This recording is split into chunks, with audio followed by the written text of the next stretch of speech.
Kevin and Tiki on the fan with you for the next 4.5 hours. Lot to discuss. Will the New York Mets actually trade Brandon Nimmo? We have more evidence that Mike Brown is the real deal as head coach of the New York Knicks. And, of course, it will continue every day until the middle of January.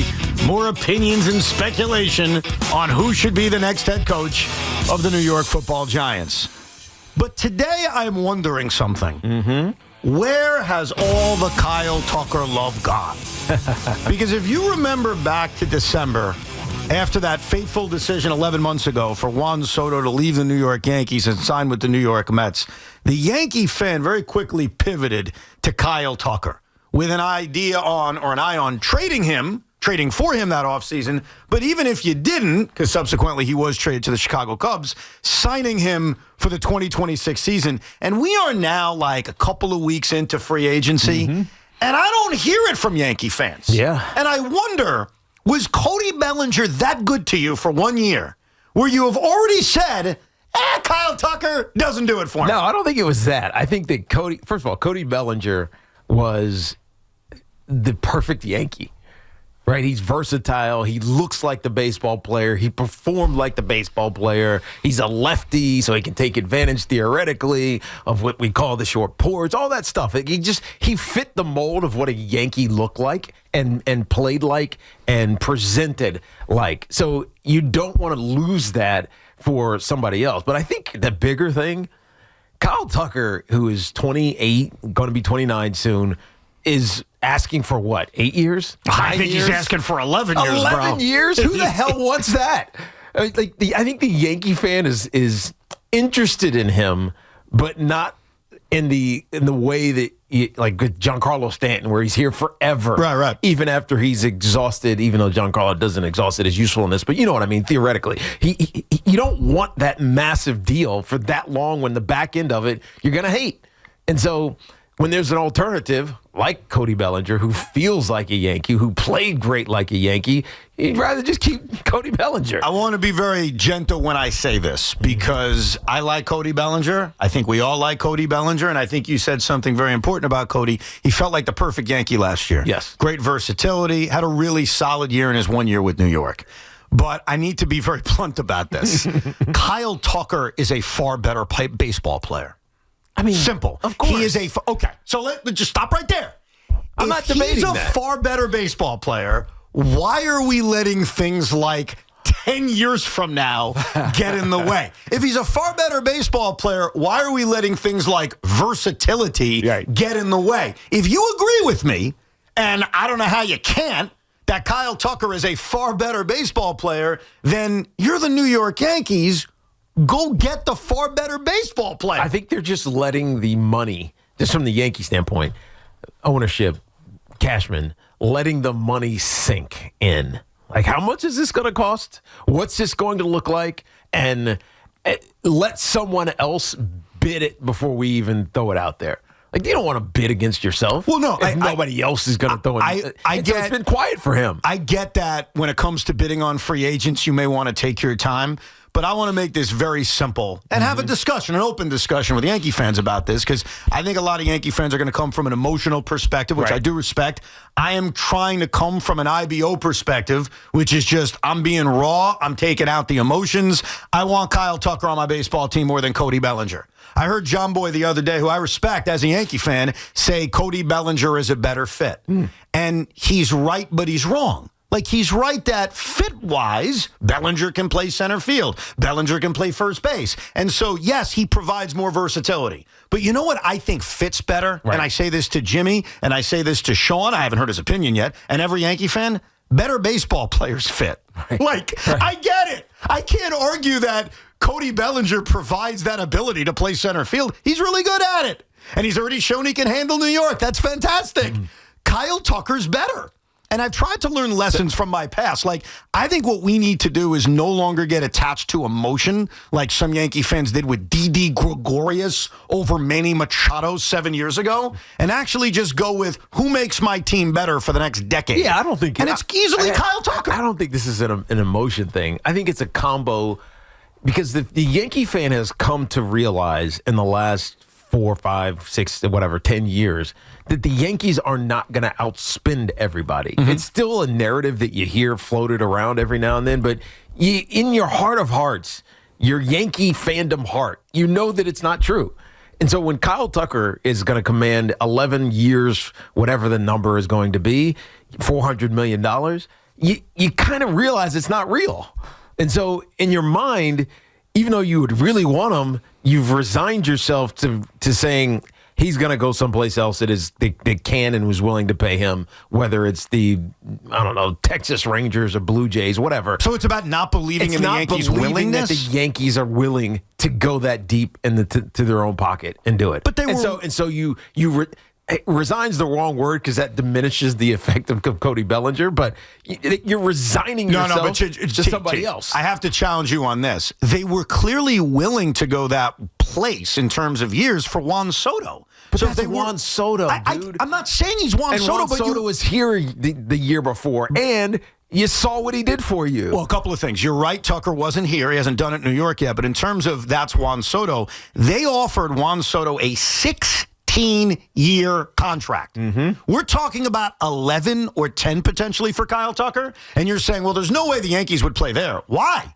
If they offered 16 years for a player who was a little bit younger but also not as good of a defender, so you'd be more concerned about him aging than Kyle Tucker, why would you assume and reject the notion that the Yankees would be willing to go that far for Tucker when they just showed you they were willing for Soto? I think they only would go we're only going to go that way for Soto because you knew that the market for Soto was going to be that. You knew it was going to be. Well, if the market's there for Tucker, then that's where you have to go. You only have to go as far as the market takes you. But the market was obvious what it was. Actually, I think it was underappreciated for Juan Soto a year ago. We knew it was going to be high. We didn't think it was going to be close $800 million. Right. So I think for Kyle Tucker, you don't know what it's going to be. You have an idea, but you don't know. You knew that Juan Soto was going to be the top of the top in the Ohtani range. So how far would you go for Tucker then? Because you're right, we don't know the market yet. It hasn't developed yet. The Cubs aren't going to re-sign him, so you don't even have that hometown team going after him. Right. The Astros aren't going to bring him back after trading him away. So really, it's about a new team, whether it's the Yankees or the Phillies or the Dodgers. It's not what I would do. Because if I own the Yankees, I would spend the resources. I would compete like the Dodgers compete. So you'd sign Kyle Tucker? Of course I would. Oh, okay. But I'm not talking about the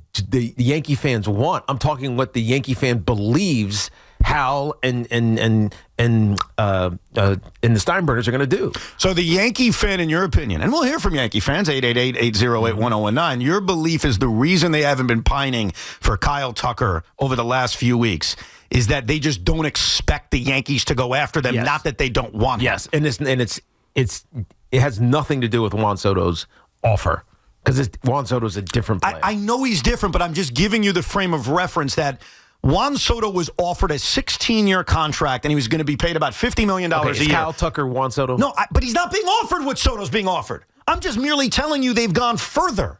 Like, I didn't say they're going to offer Kyle Tucker a 16-year contract. They said a 10-year contract, an 11-year contract, which is 5 years less than Soto. Right. And from an average annual salary, probably $10 million less. So obviously, I don't think he's Juan Soto. I'm just saying we saw last year the Yankees' willingness to go into deep waters. Why would you assume that they wouldn't do it for this player, who, yes, is not as good as Juan Soto? No one's having that argument. I'm just saying he's better than Cody Bellinger, and he's one of the best players on the market. Now, before we hear... how much better? That's the question. Than Cody Bellinger? Yes.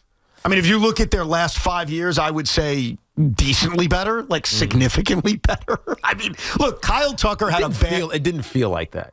It doesn't feel like Based that. on last year because Tucker had a bad couple of months? Yeah. Okay. Look at his final numbers. They were still pretty damn good despite that. I mean, and then you look at the duration of their career. Since Cody Bellinger declined after his MVP year 7 years ago, if you really put their numbers side by side, I mean, it's not particularly close, quite frankly. It's not. Now, Sean, before I get your opinion, Sure. I'd like to hear Sean's opinion from last December. Because, and this is not a gotcha thing here, I'm just showing you and everyone else where the discourse was on Kyle Tucker back in December to where it is right now. And for all I know, your opinion could be exactly the same. But here is Sean Morash on December 11th of last year, after Juan Soto signed with the Mets, talking about a pursuit of Kyle Tucker. Kyle Tucker at 27 years old with his left-handed power, which I think those numbers will only go up at Yankee Stadium, with his ability to play great defense, with his ability to run the bases, steal bases, all of that. This, combined with Max Fried, could potentially set the Yankees up for a more promising next 5 years than if they just used all of that money on Juan Soto. Do you feel the same way? Yes, I do. But I do think something has changed. Go ahead. Okay, first and foremost, if I'm being true to myself and, I guess irrational, I would just tell you this. The Yankees really should be in on both Bellinger and Kyle Tucker, but I'll come back down to earth and be real about it. Really isn't happening. Right, and I understand that. Here's what happened since those comments. First of all, I think we have been put in a spot as a Yankee fan, speaking as one here, where I think we are set up to not be disappointed for once in this standpoint. There's a really good backup plan. I have no doubts the Yankees are signing either Kyle Tucker or Bellinger. And when I think of it that way, I'm not going to be pissed one way or another because then, after I made those comments, we got a taste for 162 games of what Cody Bellinger is. And you're right, declining since the Dodger MVP days, all of that stuff. He was a bat-on-ball, versatile, dare I even lean into Scott Boras saying five-tool kind of player that could play multiple positions, and he fit like a glove on the New York Yankees, and I would be lying to you if I told you I didn't fall in love. So if the Yankees don't get Kyle Tucker based on what I said, and they still sign Cody Bellinger, I'm not going to be pissed off because to John Boy's point, I do think he's a versatile, really good fit for the Yankees.